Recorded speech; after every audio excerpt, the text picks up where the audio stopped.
Assalamualaikum warahmatullahi wabarakatuh.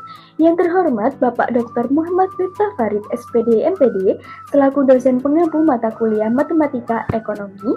Dan halo semuanya, kembali lagi dengan saya Titi dengan NIM 130 dan rekan saya Zalfa NIM 024, Anita NIM 138 dan Erneza NIM 149. Di sini kami akan membahas 3 bab. Yang pertama yaitu menghitung fungsi penerimaan. Yang kedua yaitu menerapkan aturan diferensial parsial. Dan yang ketiga adalah menghitung elastisitas silang. Mari kita bahas satu persatu. Memasuki bab yang pertama yaitu fungsi penerimaan. Fungsi penerimaan ini memiliki jenis-jenisnya. Yang pertama yaitu fungsi penerimaan total, yang kedua fungsi penerimaan rata-rata, dan yang ketiga adalah fungsi penerimaan marginal. Mari kita kupas satu persatu. Yang pertama yaitu fungsi penerimaan total. Fungsi penerimaan total adalah jumlah uang yang diperoleh suatu perusahaan dari penjualan barang atau jasa dalam periode tertentu. Ini adalah indikator kunci untuk menilai kinerja penjualan dan kesehatan keuangan suatu perusahaan. Rumusnya yaitu PR sama dengan P kali Q. PR sama dengan dalam kurung B min A kali Q tutup kurung kali Q. PR sama dengan B kali Q min A kali Q kuadrat, di mana PR adalah penerimaan total, P adalah harga produk per unit, dan Q adalah jumlah produk yang dijual. Selanjutnya, yang kedua yaitu fungsi penerimaan rata-rata. Penerimaan rata-rata merupakan besarnya pendapatan yang diperoleh per unit barang yang terjual. Hal ini menggambarkan seberapa efektif harga yang ditetapkan perusahaan dalam menghasilkan pendapatan dari penjualan barang atau jasa. Rumusnya AR sama dengan TR per Q, di mana AR adalah pendapatan rata-rata, TR adalah pendapatan total, dan Q adalah jumlah unit yang terjual. Selanjutnya yang ketiga yaitu fungsi penerimaan marginal. Pendapatan marginal merupakan tambahan pendapatan yang diperoleh suatu perusahaan dari penjualan satu unit tambahan barang atau jasa. Rumusnya yaitu MR sama dengan DTR per DQ atau MR sama dengan TR aksen, di mana MR adalah marginal revenue, DTR adalah perubahan pendapatan total, dan DQ adalah perubahan satu unit produk. Dan selanjutnya adalah contoh soal, akan dijelaskan oleh rekan saya. Baik, supaya kita lebih paham, berikut adalah contoh soalnya. Diketahui fungsi penerimaan P sama dengan 15 min 2Q, tentukan fungsi penerimaan total, penerimaan rata-rata, dan penerimaan marginal bila barang yang terjual adalah 3 unit. Lalu buatlah grafiknya dalam satu diagram. Nah, yang pertama kita harus mencari fungsi penerimaan totalnya terlebih dahulu dengan menggunakan rumus yang sudah kita bahas tadi, yaitu TR sama dengan P dikali Q. Lalu masukkan P-nya yaitu 15 min 2Q lalu dikalikan dengan Q. Maka hasilnya adalah 15Q min 2Q kuadrat. Kemudian kita masukkan nilai Q atau kuantitasnya yaitu berjumlah 3 unit. Maka TR sama dengan 15Q min 2Q kuadrat turun, yaitu 15 Q nya tadi kan 3 dikalikan 3 min 2 dikali 3 kuadrat sama dengan 15 dikali 3 yaitu 45, dan 2 dikali 3 kuadrat sama dengan 18. 45 dikurangi 18 sama dengan 27. Kemudian yang kedua yaitu fungsi penerimaan rata-rata yang dapat dikerjakan dengan menggunakan rumus yaitu penerimaan total dibagi kuantitas. Tadi TR maksimumnya sudah diketahui yaitu 27 dan kuantitasnya adalah 3. Jadi 27 dibagi dengan 3 sama dengan 9. Yang terakhir kita mencari penerimaan marginal yaitu TR aksen sama dengan 15 min 4Q. sama dengan 15 min 4, Q-nya tadi 3, dikali 3 berarti 15, 4 dikali 3 adalah 12. 15 dikurangi 12 sama dengan 3. Jadi setelah tadi kita mencari TR, AR, dan MR, kita bisa ketahui cara membuat grafiknya. Adalah dengan dimana tadi TR-nya adalah TR sama dengan 15 Q min 2Q kuadrat, dimana Q-nya ini dikeluarkan sehingga Q dalam kurung 15 min 2Q. Berarti Q-nya itu titik potongnya ada di 0 atau Q-nya ada di 7, di 0 dan di 7. Karena tadi ini fungsi kuadratnya di negatif, maka ini akan terbuka ke bawah, maka ciri khasnya memiliki titik maksimum. Tadi sudah diketahui titik maksimumnya adalah 27. Selanjutnya yaitu titik marginal revenue. Jadi titik MR itu kan turunan pertama dari TR tadi 15 Q min 2Q kuadrat, sehingga MR 15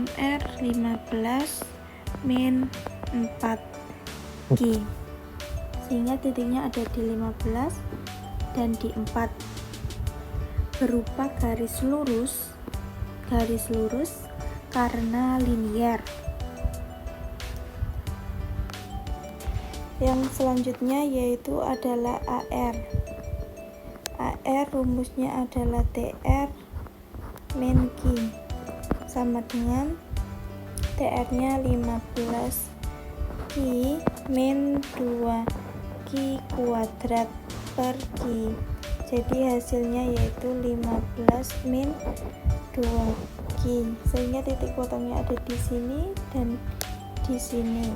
Garisnya linear juga. Garis TR ini bentuknya parabolik karena di saat peningkatan kuantitasnya yang terlalu banyak akan menyebabkan penurunan penerimaan total. Lalu kurva AR dan MR akan menurun seiring bertambahnya jumlah barang yang terjual. Garis MR umumnya akan memotong sumbu kuantitas pada titik yang lebih rendah dibandingkan dengan titik potong AR. Nah, masuk di materi yang kedua yaitu diferensi parsial. Diferensi parsial merupakan teknik yang digunakan untuk menurunkan satu variabel bebas dengan mempertahankan variabel bebas lainnya. Apabila terdapat persamaan dengan dua variabel bebas Z sama dengan F dalam kurung X, Y yang dapat disebut dengan F pada X atau F pada Y, maka terdapat dua macam turunan pada orde pertama. Yang pertama, turunan parsial dari fungsi Z terhadap X ditulis sebagai berikut, dz per dx. Yang kedua, turunan parsial dari fungsi Z terhadap Y ditulis sebagai berikut, dz per dy kali S. Dan selanjutnya akan dijelaskan oleh rekan saya. Selanjutnya kita masuk dalam pembahasan bagaimana sih cara menghitung atau rumus turunan parsial. Jika terdapat fungsi Z sama dengan F pada X atau F pada Y, maka turunan parsial terhadap X atau Y diberikan oleh dz per dx sama dengan n dikali X pangkat n-1. Rumus ini digunakan untuk turunan parsial terhadap X, sedangkan dz per dy sama dengan n dikali Y pangkat n-1. Rumus ini digunakan untuk turunan parsial terhadap Y. Di sini juga terdapat keterangan n adalah pangkat variabel yang diturunkan, X atau Y adalah variabel bebas, konstanta dianggap tetap dan turunan dari konstanta adalah 0. Agar lebih memahami apa yang telah kita pelajari pada pembahasan yang kedua ini, di sini terdapat contoh soal. Diketahui terdapat fungsi Z sama dengan 6x kuadrat ditambah dengan 10y kuadrat ditambah 4x ditambah 200. Berapakah turunan parsial dari fungsi Z terhadap X? Atau bisa dituliskan dengan simbol dz per dx, dan turunan parsial dari Z terhadap Y, atau bisa dituliskan dengan simbol dz per dy. Untuk menjawab soal tadi, kita dapat menggunakan rumus yang telah dibahas pada slide sebelumnya. Yang pertama, kita mencari turunan parsial dari fungsi Z terhadap X, yaitu turunkan setiap suku yang mengandung X, sedangkan variabel Y dan konstanta 200 dianggap tetap.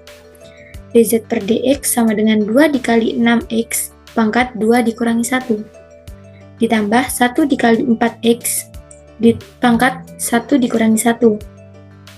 Lalu kita jumlahkan, yang mana kita menemukan hasil dz per dx sama dengan 12x ditambah 4.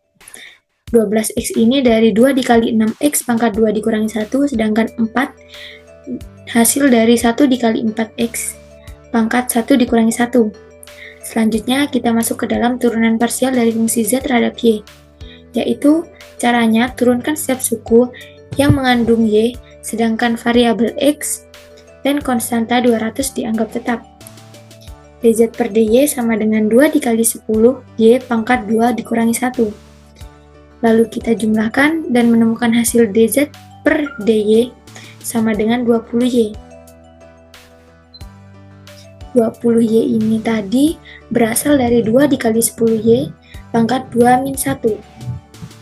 Di dalam pembahasan yang kedua ini mengenai diferensiasi parsial, terdapat catatan penting yang wajib kita ingat. Yang pertama ada konstanta, yaitu bilangan tetap seperti 200 tidak berubah sehingga turunan parsialnya dianggap 0. Sedangkan variabel lain ialah saat menurunkan terhadap X, variabel Y dianggap konstan, begitu pula sebaliknya. Baik, materi yang terakhir yaitu ada hitung elastisitas silang. Nah, sebelumnya kita perlu tahu apa sih pengertian dari elastisitas silang. Jadi, elastisitas silang adalah ukuran yang menunjukkan seberapa besar perubahan dalam permintaan suatu barang sebagai respon terhadap perubahan harga lain untuk mengukur hubungan antara dua barang yang saling menggantikan. Selanjutnya yaitu rumus elastisitas silang, yaitu EC sama dengan delta Qx per delta PY dikali PY per Qx. Nah, EC bisa diartikan elastisitas barang X ke barang Y, sedangkan delta Qx adalah perubahan jumlah barang X dan delta PY perubahan harga barang Y dan Qx jumlah barang X, PY jumlah barang Y. Nah, selanjutnya supaya kita lebih paham dan gimana sih caranya menghitung elastisitas silang itu, mari kita bahas soal di atas. Nah, soalnya yaitu ketika harga barang Y naik dari 10.000 menjadi 12.000 dan ketika barang X diminta meningkat dari 50 unit menjadi 60 unit, hitung elastisitas harga barang X dan Y. Nah, di sini diketahui delta Qx sama dengan 60 dikurangi 50 sama dengan 10. Qx adalah jumlah barang X ada 50 dan delta PY sama dengan 12.000 dikurangi 10.000 sama dengan 2.000. PY adalah harga awal barang Y tadi 10.000. Nah, tinggal kita masukkan ke rumus yang tadi, EC sama dengan delta Qx per delta PY dikali PY per Qx. Nah, sudah diketahui di samping itu delta Qx ada 10, delta PY ada 2000 dan PY ada 10.000, Qx-nya 50. Jadi 10 per 2000 dikali 10.000 per 50. Nah, di sini kita tinggal mengalihkan 10 kali 10.000 yaitu 100.000 dan 2000 dikali 50 yaitu 100.000. Nah, 100.000 per 100.000 sama dengan 1. Nah, sekian dari saya. Terima kasih. Wassalamualaikum warahmatullahi wabarakatuh.